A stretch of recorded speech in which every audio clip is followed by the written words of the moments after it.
ദൈവനാമത്തിന് മഹത്വം ഉണ്ടാകട്ടെ.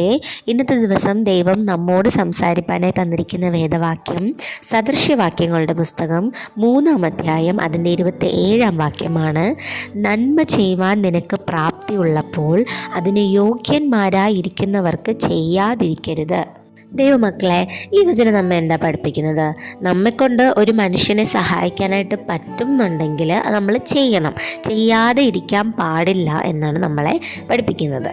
നമുക്ക് ദൈവം ഫുഡ് 3 നേരവും നമുക്ക് കുറവില്ലാതെ തന്നുകൊണ്ടിരിക്കുവാണ്, നമുക്കൊരു കുഴപ്പമില്ല. അപ്പോഴത്തേക്കും നമ്മുടെ അടുത്ത് ഒരാൾ ഫുഡിന് വന്ന് നിൽക്കുവാണെങ്കിൽ, വിശന്ന് നിൽക്കുവാണെങ്കിൽ നമ്മളെ കൊണ്ടത് കൊടുക്കാൻ കഴിയും. എന്നിട്ട് നമ്മൾ ഫുഡില്ല എന്ന് കള്ളം പറയാൻ പാടില്ല. ദൈവ കുഞ്ഞുങ്ങളെ, നമ്മളെക്കൊണ്ട് മറ്റൊരാളെ സഹായിക്കാൻ പറ്റുന്ന സിറ്റുവേഷനിലാണ് നമ്മളെന്നുണ്ടെങ്കിൽ ഉറപ്പായിട്ടും അവരെ നമ്മൾ സഹായിക്കണം.